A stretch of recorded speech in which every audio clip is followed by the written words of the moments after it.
Friends ಎಲ್ಲ ಹೇಗಿದ್ದೀರಾ? ಶ್ವೇತಾ ಸಂಸಾರಕ್ಕೆ ಸ್ವಾಗತ. ಇವತ್ತು ಸೂಪರಾಗಿರೋ ಈರುಳ್ಳಿ ಟೊಮೊಟೊ ಗೊಜ್ಜು ಮಾಡ್ತಾ ಇದ್ದೀನಿ. ಈ ಗೊಜ್ಜು ಅಂದರೆ ಯಾರಿಗೆ ತಾನೇ ಇಷ್ಟ ಆಗಲ್ಲ ಹೇಳಿ. ಕ್ವಿಕ್ಕಾಗಿ ಬೇಗನೆ ಅರ್ಜೆಂಟಲ್ಲಿದ್ದಾಗ ಬೇಗನೆ ಆಗುವಂಥ ರೆಸಿಪಿ, ಗೆಸ್ಟ್ ಮನೇಲಿ ಬಂದಾಗ ಬೇಗ ಆಗುವಂಥ ರೆಸಿಪಿ, ಮನೇಲಿದ್ದ ಸಾಮಾನದಲ್ಲೇ ಮಾಡ್ಕೋಬೋದು. ಬನ್ನಿ ಹಾಗಾದರೆ ಈ ಗೊಜ್ಜು ಹೇಗೆ ಮಾಡೋದು ನೋಡ್ಕೊಳ್ಳೋಣ. ಫಸ್ಟಿಗೆ ಒಂದು ಕಡಾಯಿ ಇಟ್ಕೊಂಡು ಇದಕ್ಕೆ ಒಗ್ಗರಣೆಗೆ ಎಣ್ಣೆ ಹಾಕ್ಕೊಂಡಿದ್ದೀನಿ. ಎಣ್ಣೆ ಬಿಸಿ ಆದಮೇಲೆ ಸಾಸಿವೆ ಜೀರಿಗೆ ಹಾಕ್ಬಿಟ್ಟು, ಸಾಸಿವೆ ಜೀರಿಗೆ ಎಲ್ಲ ಚಿಟಪಟ ಅಂದಮೇಲೆ ಇದಕ್ಕೆ ನಾನು ಸ್ವಲ್ಪ ಕರಿಬೇವು, ಜಜ್ಜಿಟ್ಕೊಂಡಿರೋ ಬೆಳ್ಳುಳ್ಳಿನೂ ಸಹ ಹಾಕಿ ಇದಕ್ಕೆ ತುರಿದಿಟ್ಕೊಂಡಿರೋ ಅಂಥ ಶುಂಠಿ 1 ಇಂಚಿದೆ ತುರಿದು ಹಾಕ್ಕೊಂಡಿನಿ. ಬೆಳ್ಳುಳ್ಳಿ ಜಜ್ಜಿ ಹಾಕ್ಕೊಂಡಿರೋದ್ರಿಂದ ಈ ಥರ ಮಾಡೋದ್ರಿಂದ ಟೇಸ್ಟು ತುಂಬಾ ಚೆನ್ನಾಗಿರುತ್ತೆ. ಖಂಡಿತ ಟ್ರೈ ಮಾಡಿ. ದೊಡ್ಡ ಸೈಜು 4ರಿಂದ 5 ಈರುಳ್ಳಿನ ಈ ಥರ ದೊಡ್ಡದಾಗೆ ಒಂದು ಈರುಳ್ಳಿನ 4 ಭಾಗ 5 ಭಾಗ ಮಾಡ್ಕೊಂಡಿನಿ. ಈ ಥರ ದಪ್ಪ ದಪ್ಪಾಗಿದ್ರೇ ಚೆಂದ ಈರುಳ್ಳಿ ಟೊಮೊಟೊ ಗೊಜ್ಜು. ತುಂಬಾ ರುಚಿಯಾಗಿ ತುಂಬಾ ಚೆನ್ನಾಗಿರುತ್ತೆ. 1-2 ನಿಮಿಷ ತಿರುಗಿಸ್ಕೋಬೇಕು. ತಿರುಗಿಸ್ಕೊಂಡ ನಂತರ ಇಷ್ಟಾದರೆ ಸಾಕು. ಒಂದು 10% ಬೆಂದಮೇಲೆ ಇದಕ್ಕೇನೆ ಒಂದು 5 ಟೊಮೊಟೊ ಮೀಡಿಯಮ್ ಸೈಜದ್ದು ಇದನ್ನು ಸಹ ನಾನು ದಪ್ಪದಾಗೆ ಕಟ್ ಮಾಡ್ಕೊಂಡಿನಿ. ಈ ಥರ ದಪ್ಪ ಕಟ್ ಮಾಡ್ಕೊಂಡು ಮಾಡೋದ್ರಿಂದ ಟೇಸ್ಟ್ ತುಂಬಾ ಚೆನ್ನಾಗಿರುತ್ತೆ. 1 ಸ್ಪೂನ್ ಉಪ್ಪು ಹಾಕ್ತಾಯಿದ್ದೀನಿ ಬೇಗ ಸಾಫ್ಟ್ ಆಗಲಿಕ್ಕೆ.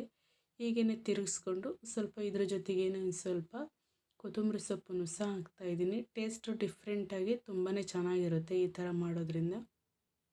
ಈ ಥರ ನೀಟಾಗಿ ತಿರುಗಿಸ್ಕೊಂಡು ಒಂದು 5 ನಿಮಿಷ ಮುಚ್ಚಳ ಮುಚ್ಚಿ ಬೇಯಿಸೋಕೆ ಬಿಡಬೇಕು.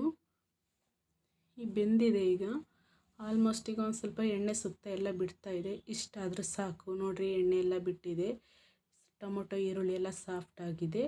ಇದು ತುಂಬ ಚೆನ್ನಾಗಾಗುತ್ತೆ ಫ್ರೆಂಡ್ಸ್. ಖಂಡಿತವಾಗ್ಲೂ ಈ ರೆಸಿಪಿನ ಟ್ರೈ ಮಾಡಿ. ಇದಕ್ಕೇನೆ 2 ಸ್ಪೂನ್ ಧನಿಯಾ ಪುಡಿ, 1.5 ಸ್ಪೂನ್ ಖಾರದ ಪುಡಿ, ಒಂದು ಸ್ವಲ್ಪ ಅರಿಶಿಣದ ಪುಡಿನೂ ಸಹ ಹಾಕಿ ಇದ್ರದ್ದು ಹಸಿ ಸ್ಮೆಲ್ ಹೋಗೋವರೆಗೂ ಒಂದು 2 ನಿಮಿಷ ನಾವು ಫ್ರೈ ಮಾಡ್ಕೋಬೇಕು. ಒಂದಕ್ಕೊಂದು ಹೊಂದ್ಕೊಳ್ಳೋ ರೀತಿ ನಾವು ಫ್ರೈ ಮಾಡಿಕೊಂಡ್ರೆ ಆಗೋಯ್ತು. ಆಗಿದೆ ಈಗ. ನಾವು ಇದಕ್ಕೇನೆ ನಾವು ಒಂದು ಸ್ವಲ್ಪ ಹುಣಸೆಹಣ್ಣಿನ ರಸನೂ ಸಹ ಹಾಕ್ತಾಯಿದ್ದೀನಿ. ಒಂದು 2 ಸ್ಪೂನ್ ಹುಣಸೆಹಣ್ಣಿನ ರಸನೂ ಸಹ ಹಾಕ್ತಾಯಿದ್ದೀನಿ. ನೀವು ಸ್ವೀಟ್ ಇಷ್ಟಪಡೋರು ಒಂದು ಸ್ವಲ್ಪ ಬೆಲ್ಲ ಬೇಕೇ ಬೇಕು ಅನ್ನೋರು ಒಂದು ಸ್ವಲ್ಪ ಬೆಲ್ಲ ಹಾಕ್ಕೊಳ್ಳಿ. ಯಾಕಂದರೆ ಹುಣಸೆಹಣ್ಣು ಹಾಕಿರೋದ್ರಿಂದ ಒಂದು ಸ್ವಲ್ಪ ಅಡ್ಜಸ್ಟ್ ಆಗುತ್ತೆ. ಇದಕ್ಕೇನೆ ನಾನು ಸ್ವಲ್ಪ ನೀರನ್ನು ಸಹ ಹಾಕ್ತಾಯಿದ್ದೀನಿ. ನಾನು ಬೆಲ್ಲಗಿಲ್ಲ ಏನೂ ಹಾಕ್ತಾಯಿಲ್ಲ, ಹಾಗೇ ಮಾಡ್ತಾಯಿದ್ದೀನಿ.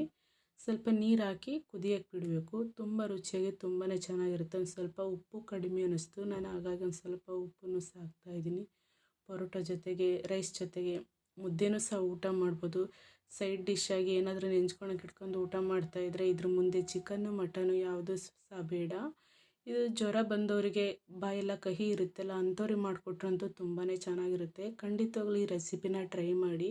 ಒಂದು ಸರಿ ಮಾಡಿದ್ರೆ ಪದೇ ಪದೇ ಮಾಡ್ಕೊಂಡು ತಿನ್ನಬೇಕು ಅನಿಸುತ್ತೆ. ಅಷ್ಟು ಟೇಸ್ಟಿಯಾಗಿ ಅಷ್ಟು ಚೆನ್ನಾಗಿರುತ್ತೆ. ಇದಕ್ಕೆ ಲಾಸ್ಟಲ್ಲಿ ಒಂದು ಸ್ವಲ್ಪ ಕೊತ್ತಂಬರಿ ಸೊಪ್ಪು ಹಾಕಿದರೆ ಆಗೋಯ್ತು.